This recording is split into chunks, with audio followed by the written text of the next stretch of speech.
चलो कांग्रेस को थोड़ा सा ब्रीफ करिए, कांग्रेस दुश्मन कैसे? इतनी सारी नौकरियां दी कांग्रेस ने, बाबू जगजीवन राम ने 60 लाख से ज़्यादा कांग्रेस के समय पर नौकरियां दी गई, उससे मध्यम वर्ग तैयार हुआ, जगजीवन राम ने इतना सारा काम किया, आप कांग्रेस को दुश्मन कैसे मानते? से नागपाल साहब, आपने बहुत अच्छी बात कही है कि नौकरियां दी। नौकरियां किस तरह की दी और क्यों दी और कितनी दी? जितनी देनी चाहिए उसकी 1/3 भी नहीं दी। सर 89 में राजीव गांधी की सरकार में स्पेशल रिक्रूट चला, अखबार में वैकेंसी आई, आपको बुला घर से बुला करके शेड्यूल कास्ट को नौकरी दी गई। ऐसा नहीं है। नमस्कार, मैं राहुल नागपाल और आप देख रहे हैं हमारा यूट्यूब चैनल जिसका नाम है बोल 85। मैं आज दिल्ली से सटे हुए कौशाम्बी इलाके में हूं जो उत्तर प्रदेश में लगता है, और आज यहां पर एक नए राजनीतिक दल का उदय हुआ जिसका नाम है रिपब्लिकन समाज पार्टी। और रिपब्लिकन समाज पार्टी के राष्ट्रीय अध्यक्ष सत्यार्थी जी हमारे साथ हैं, उनसे बातचीत करेंगे और जानने की कोशिश करेंगे। सर स्वागत है आपका, आपने नया राजनीतिक दल बना लिया, क्या उद्देश्य है पार्टी बनाने का? अभी आपने चालू किया था, थैंक यू वेरी मच। गणतंत्र, रिपब्लिक का मतलब क्या है? गणतंत्र, रिपब्लिक का मतलब है गणतंत्र। गणतंत्र का मतलब है यहाँ हर चीज इलेक्शन से होगी, पब्लिक इलेक्ट करेगी। यहाँ कोई भी बात ऐसी नहीं होगी कि जैसे आपने देखा हो कि हमारा उत्तराधिकारी नहीं होगा, क्योंकि उत्तराधिकारी का राइट ही नहीं है। राइट है पब्लिक करेगी, पब्लिक को पूरे राइट हैं किस तरह से कौन प्रेसिडेंट होना चाहिए, कौन क्या होना चाहिए, जनरल सेक्रेटरी कौन होना चाहिए, तो इसके लिए सारे राइट पब्लिक को, इसलिए रिपब्लिकन वर्ड लिया है। आपने कहा कि रिपब्लिकन वर्ड इसलिए लिया है क्योंकि यहाँ सारे फैसले जो है वो पब्लिक करेगी, लोकतांत्रिक ढांचा रहेगा। और आपने अभी डायरेक्ट इनडायरेक्ट में एक इशारा किया कि यहाँ उत्तराधिकारी नहीं होगा। कांशीराम साहब उत्तराधिकारी बना करके गए मायावती को, मायावती ने अपने भतीजे को उत्तराधिकारी बना दिया, तो इसका मतलब आप कांशीराम साहब की विचार की से सहमत नहीं है? हाँ, कांशीराम साहब की कुछ चीजें थी जो शायद सभी डिफर करते हैं, मैं भी डिफर करता हूँ। जब माननीय कांशीराम साहब ने ये डिक्लेयर किया था उत्तराधिकार, तो हमने इस बात का विरोध किया था कि उत्तराधिकार वर्ड नहीं होता, ये किसी की प्रॉपर्टी नहीं है, इट्स ए पब्लिक पार्टी, और इसमें पार्टी डिसाइड करेगी, इसकी नीतियां डिसाइड करेंगी। वो गलती थी, मिस्टेक थी, कांशीराम जी की मिस्टेक, बिल्कुल थी मिस्टेक। अच्छा, एक सवाल और है कि अब आपने भी राजनीतिक दल बना लिया, बहुत सारे बहुजन समाज जिसको लोग कह रहे हैं 85%, हालांकि 85% बचा नहीं है और ना कभी 85% था, ये आप भी जानते हैं। लेकिन मेरा सवाल ये है कि आप भी अब एक राजनीतिक दल के रूप में आपकी पहचान है, क्या करेंगे समाज के लिए, क्या है उद्देश्य, क्या विचार की है? पहले तो मैं आपको ये बताना चाहूँगा, जो आपने कहा 85% नहीं है, SC ST OBC minorities and women यदि जोड़ेंगे तो ये 90% बैठता है। महिलाएं 50% है, निसंदेह 50% है। OBC 50% है, निसंदेह। SC ST 34 करोड़ है इंडिया में, निसंदेह। तो ये 85 नहीं 90% है। पहले तो मैं आपका ये मिथ खत्म कर दूं। आता कितना है साथ में? कांशीराम साहब की पूरी जिंदगी निकल गई बहुजन समाज बनाने में, वह मुश्किल 10 से 12% OBC को अपने साथ जोड़ पाए। वो से मान लो कांशीराम साहब ने जो काम किया उसके बराबर शायद हम नहीं कर पाएंगे, लेकिन पिछले 3 महीने में आपको बताना चाहता हूं कि OBC की 20 दल हमसे जुड़ गए, और आपने यहाँ देखा भी है। दल तो जोड़ते हैं, दिल नहीं जोड़ते हैं। आज भी शेड्यूल कास्ट का तो शोषण OBC समाज ही कर रहा है। अब मैं बता दूं, जो OBC समाज शोषण कर रहा है, जैसे अहीर है, जाट है, गुर्जर है, उनसे हमारा परहेज है। इसके अलावा जो जातियां हैं वो हमारे दोस्त हैं, हम उनके साथ हैं। मतलब जो नारा कभी कांशीराम ने दिया था कि अजगर से सावधान रहना, यानी अहीर, जाट, गुर्जर और राजपूत, आप भी उनसे परहेज रखते हैं? बिल्कुल परहेज है, बिल्कुल परहेज है। यादव तो बड़ा मिशनरी हो रहा है, यादव तो आजकल कह रहा है कि नहीं हम तो अर्जक संघ को मानते हैं, हम तो अम्बेडकरवादी, हम तो फूले। मिशनरी यादव है, वो यादव नहीं है, वो बुद्धिस्ट है। जैसे ललित सिंह थे, ललित थे, इस तरह से, तो वो यादव नहीं, वो अहीर नहीं है, वो एक सुधरा हुआ इंसान है, वो हमारे साथ है। अच्छा, एक सवाल और है कि अब आप क्योंकि राजनीतिक दल है तो चुनाव में भी जाएंगे, अब आपने यहाँ पर कई पार्टियों के साथ अलायंस भी किया है, तो चुनाव को लेकर के क्या रणनीति है पार्टी की? चुनाव को रणनीति से पहली तो रणनीति ये कि हम अलायंस के द्वारा जा रहे हैं। दूसरा ये कि हम जो वर्क कर रहे हैं वो शिक्षा, रोजगार, स्वास्थ्य, सुरक्षा पर कर रहे हैं। हम मंदिर, मस्जिद आदि चीजों पे नहीं कर रहे हैं, किसी भी ऐसी स्यूडो फॉर्म में नहीं कर रहे, छद्म राजनीति नहीं कर रहे हैं। हम एक सही राजनीति करने के लिए निकले हैं। मैं आपको एग्जाम्पल देना चाहता हूँ, दिल्ली में जैसे अरविंद केजरीवाल ने बाबा साहेब का फोटो लटकाया, लेकिन काम नहीं किया, बाबा साहब की कोई भी चीज़ नहीं की।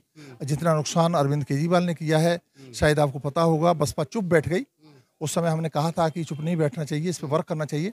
सारा वोट बसपा का था जो अरविंद केजरीवाल ने अपनी तरफ को खींचा, हम उसको तोड़ रहे हैं और हमें रेस्पॉन्स मिल रहा है, हम वर्क कर रहे हैं। आपका रेस्पॉन्स मिला। चंद्रशेखर रावण भी बड़ी राजनीतिक ताकत बने हैं, अब सांसद भी है, उनकी पार्टी भी है, आज़ाद समाज पार्टी। आपको लगता है कि आप उनको अपने साथ लाएंगे या आप उनके साथ जाएंगे या उनका मुकाबला कर पाएंगे? यस, और चंद्रशेखर आज़ाद से हमें कोई परहेज नहीं है, यदि जरूरत पड़ेगी तो हम अलायंस करेंगे। वो तैयार होंगे क्या आपके साथ? मैंने क्या बोला, परहेज नहीं है, वो चाहेंगे तो ये कभी, जैसे ये लोग चाहे तभी तो हुआ ना। कभी किसी को ये नहीं होता कि जबरदस्ती की जाती है, ये स्वेच्छा है, लाइक माइंडेडनेस की स्वेच्छा होगी तो करेंगे। इवन बसपा से भी कर सकते हैं यदि कहीं भी जरूरत पड़ती है, कोई प्रॉब्लम नहीं। आप कह रहे हैं कि बसपा से भी कर सकते हैं, लेकिन सवाल निकल करके आता है कि जब अभी 2024 का चुनाव देखा गया, लोग संविधान बचा रहे थे, तो लोगों के दिमाग में कहीं ना कहीं संविधान को लेकर के एक छवि थी, तो उन्होंने बीजेपी दो ही चुनाव हुआ, बीजेपी को हराने के लिए चुनाव हुआ। तो ऐसे में अगर कांग्रेस कल को बड़ा दिल करके कहेगा सत्यार्थी जी आइए आप भी हमारे साथ आइए। Again I want to repeat, very good question you have asked. See, Congress या बीजेपी या आप किसी भी कीमत पर संविधान को नहीं बचाना चाहते। इन तीनों पार्टी का सबसे बड़ा दुश्मन डॉक्टर अम्बेडकर, नंबर 2 संविधान। कैसे? चलो कांग्रेस को थोड़ा सा ब्रीफ करिए, कांग्रेस दुश्मन कैसे? इतनी सारी नौकरियां दी कांग्रेस ने, बाबू जगजीवन राम ने 60 लाख से ज्यादा कांग्रेस के समय पर नौकरियां दी गई, उससे मध्यम वर्ग तैयार हुआ, जगजीवन राम ने इतना सारा काम किया, आप कांग्रेस को दुश्मन कैसे मानते? से नागपाल साहब, आपने बहुत अच्छी बात कही है कि नौकरियां दी। नौकरियां किस तरह की दी और क्यों दी और कितनी दी? जितनी देनी चाहिए उसकी 1/3 भी नहीं दी। सर 89 में राजीव गांधी की सरकार में स्पेशल रिक्रूट चला, अखबार में वैकेंसी आई, आपको बुला, घर से बुला करके शेड्यूल कास्ट को नौकरी दी गई। तो ऐसा नहीं है, दिखावा था, पूरी तरह से नहीं दिया। रिजर्वेशन लागू नहीं किया गया, वर्टिकल रिजर्वेशन लागू नहीं हुआ। आज स्थिति इसीलिए खराब है।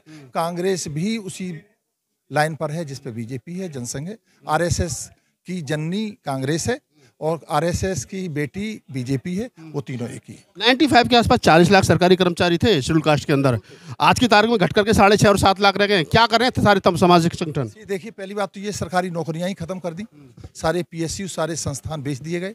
उनको हमें सबसे पहले वापस लाना है और ये हमारा दृढ़ संकल्प है कि यदि आरएसपी की पावर आती है, हमारी अलायंस आती है, हमारा पहला एजेंडा होगा कि हम 3 महीने में सारी पीएसयू जो वापस गई लानी है। दूसरा, जितने भी प्राइवेट सेक्टर हैं उसमें रिजर्वेशन को लागू करना है, और रिजर्वेशन लागू संवैधानिक तरीके से नहीं बल्कि रिव्यू करके, यानी जितनी जिसकी संख्या भारी उतनी उसकी हिस्सेदारी होगी। और हिस्सेदारी मात्र ये नहीं होगी बल्कि इम्प्लीमेंटेशन में भी होगी। आपने देखा हो, policy making and implementation both things are very important which we will do. एक सवाल और ले लेते हैं चलते चलते। सवाल ये है कि आपको लगता है कि पार्टी बना करके समाज का भला किया जा सकता है, वेलफेयर किया जा सकता है, या दबाव की राजनीति बना करके किया जा सकता है? से mister Nagpal, this is not America. America में दबाव की राजनीति चलती है, इंडिया में नहीं चलती है। इंडिया में केवल पॉलिटिकल पावर है जिससे आपको ताकत मिलती है। सोशल जितने भी ऑर्गेनाइजेशंस हैं, 75 साल से हमें बेवकूफ़ बनाया गया और हम सोशली में इन्वॉल्व रहे। जिन लोगों को परहेज है, आप ध्यान रखिए, कभी सोशल मीटिंग आपने अटेंड की हो, बाद में वो मायावती को ही गाली देते हैं, कहने का मतलब वो राजनीति करते हैं, या चंद्रशेखर को गाली देते हैं, वो खुद कुछ नहीं करते। कहने का मतलब ये, every social organisation has to work on political line also. Politics is the only area where you have power, you can work, otherwise you can not work. This is the only area where you have certain powers to work. Doctor Ambedkar को हम ले लेते हैं, coat ले लेते हैं कि doctor Ambedkar कभी राजनीति में सफल तो हुए नहीं। उन्होंने 3 राजनीतिक दल बनाए, राजनीतिक पार्टियां बनाई, उसके बावजूद भी उन्होंने दबाव की राजनीति की। जब उनको लगा एक समय पर कि मैं पार्लियामेंट में उसमें नहीं जा सकता हूँ, संविधान सभा में, तो उन्होंने नेहरू को एक 70 पेज का लिख करके एक वो दिया, कहा मैं नहीं जाऊँगा तो मेरे समाज के लिए ये कर देना। तो बाबा साहब ने तो समाज में के लिए दबाव की राजनीति की थी। उसी कांग्रेस से नफरत थी, उसी से कह रहे थे कि हिस्सेदारी मत बनना, उसी में जाकर के मेंबर्स ऑफ पार्लियामेंट हुए, राज्यसभा, उसी में जाकर के मिनिस्टर हुए, उसी से सब कुछ लिया। देखिए, वो युग जब बाबा साहब थे, बाबा साहब is the temporal leader. Temporal leader means social, religious and political. जो तीनों एरिया का लीडर होता है उसको टेम्परल लीडर कहते हैं। Baba Saheb doctor Ambedkar has been temporal leader of the Bahujan Samaj, but he has done nobody can do. Second, Ambedkar will not come again. Second, Manvar Kasiram will not come again, but we have to follow their philosophy. The time in which Dr. Ambedkar had worked, that time was very crucial. बहुत स्थिति खराब थी, लेकिन उन्होंने जो किया कोई नहीं कर सकता। पूना पैक्ट हुआ, वो भी एक, आपने सही कह रहे हैं, वो दबाव की राजनीति थी, लेकिन किया।